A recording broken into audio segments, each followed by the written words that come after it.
Someone just reached out to me and asked if I would make some videos on how to buy foreclosures at the foreclosure auctions. The mortgage foreclosure auction. The auctions that determine if a bank's going to take the property back or if a third party is going to bid higher than the bank and take title of the property. I'm going to go over the most common questions about buying properties at the foreclosure sale. So let's get started. Can anyone bid on the property that's not involved with a lawsuit? Yes, this is referred to as a third party bidder. Do I have to be present the day of the sale? No, foreclosure sales are conducted online. It's no longer necessary to appear in person to bid on the sale. Where is the sale located? Florida foreclosure sales are held online via the internet, pursuant to judgment or order of the court in Chapter 45 Florida statutes. There is one company that handles all the Florida foreclosure sales. It's realforeclosure.com. Simply Google mortgage foreclosures in whichever county you want to participate in and go to the clerk of the court's website for that county. That's where you're going to get all the information on how to bid. What are the dates and times of the auctions? Foreclosure sales are held Monday through Friday beginning at 11 a.m. on the specified date, except legal holidays and court closings. Well, of course, if the court's not open, they're not going to have a sale. But in Florida, it's Monday through Friday, so it's 5 days a week, and it starts at 11 a.m. How much is a deposit? A deposit equal to 5% of your estimated high bid for each property you anticipate winning at the sale. Your deposit funds must be received by the clerk no later than 3 p.m. the previous business day of the auction. This is very important. Your deposit has to be in the day before the auction by 3 p.m. So if the auction's on a Monday, your deposit has to be in your account prior to 3 p.m. on Friday. What do I need in order to place a bid on an auction property? Anyone wanting to bid must register on the website provided by the county to open an account and get a username and a password. Then all you have to do is make a valid deposit of 5% in advance, and that's 3 p.m. the business day prior to the actual auction. Does the foreclosure sale erase all other liens on the property? This question is a lot bigger than a simple answer, and I have another video that I'm working on where I'm going to talk all about liens and foreclosures. And it's going to be a really good one because this is something a lot of people don't really understand. But the simple answer, absolutely not. And I suggest and advise getting a title search and maybe even consulting an attorney prior to placing a bid. This is strictly buyer beware. You've got to do your homework or you could lose your rear end.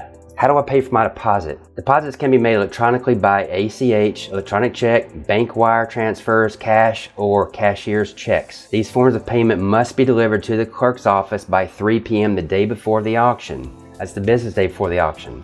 Personal checks are not accepted. Nowhere in this process are you ever going to be able to use a personal check. You can stop the video and read over this real quick. This I took from the actual website, just giving you a little bit more information on how these deposits work and the time frames. You've got to pay attention to the time frames, just like right here, deposits made via ACH require 3 business days to process. 3 business days. This is very important. Read over this, please.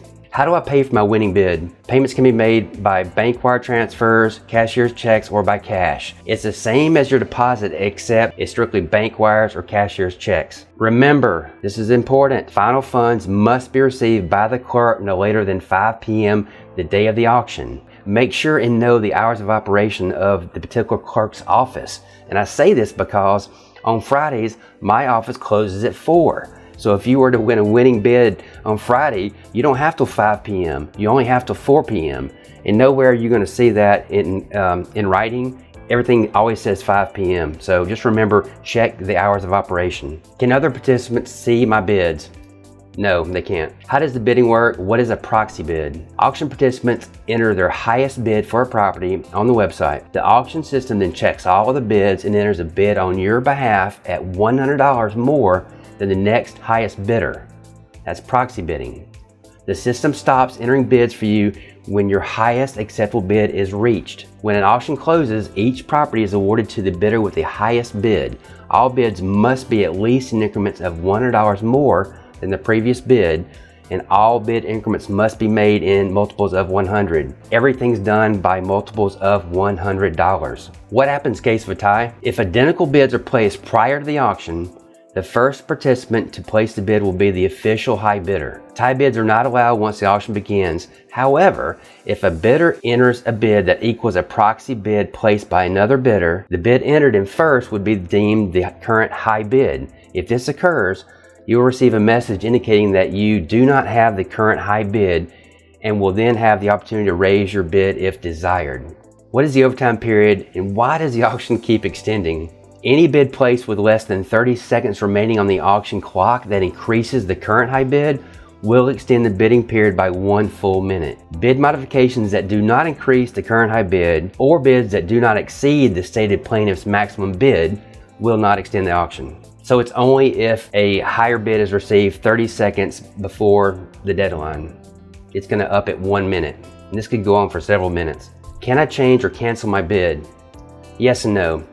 Bids may be canceled or modified, raised or lowered at any time before the auction officially begins for that case. So you can, before the auction actually starts for that particular case, you can. However, once an auction begins, bids can only be increased. Canceling or lowering a bid during a live auction is not allowed. If I'm the high bidder, how long do I have to pay for the property? The balance of the final bid amount plus all other fees must be received by the clerk's office no later than 5 p.m.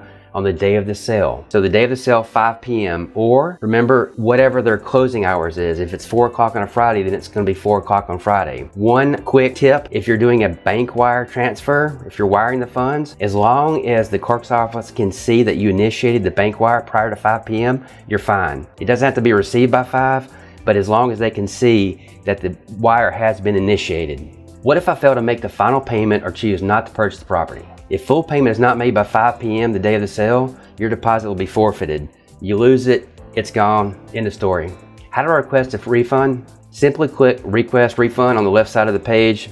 Funds on deposit are only returned when requested. And you can see right here on the left, just click on Request a Refund. And this is what the inside of your account looks like. Well, here, this is the one for Escambia County at least. What happens to leftover deposit money? Unused deposit money may be used to pay for a winning bid by clicking on Make Payment, or you can request a refund by clicking Request Refund. Deposits and payments made electronically via ACH will be refunded electronically to the same account. Refunds for deposits and payments not made by ACH will be mailed as a paper check from the clerk's office. Please allow for 10 business days for the processing of refunds. I will tell you it's going to take them 2 weeks. And this is the biggest point you need to remember. If you do not use ACH and use bank wire, and you get a refund on your deposit because you did not win the auction, they're going to mail you a paper check, okay? A paper check, not a certified fund check, but a paper check. So what happens with a lot of banks when you deposit a fairly large paper check? Well, they put holds on it. Getting your refund could take 3 to 4 weeks. Okay, let's talk really quick about advanced deposits and payments. I just want to point out a couple of other facts. Advanced deposits and final payments must be initiated via the Real Foreclosure website to ensure prompt and accurate application to the bidder's Real Foreclosure account and must be provided to the bidder's banking institute for wire transfers or to the clerk's office for counter deposits. Now, Real Foreclosure, that's the website that handles all the stuff. That's where your account's going to be set up. That's where your money's going to be, going in and out of. And like I just showed you the example, that's what your account really looks like, and that's realforeclosure.com. Final payment must be made in the form of cash, cashier's check, or bank wire transfer payable to the clerk of the circuit court. Cashier's checks or money orders shall not be more than 6 months old. Don't keep a check hanging around long. This might sneak up on you, and they just won't accept anything 6 months old.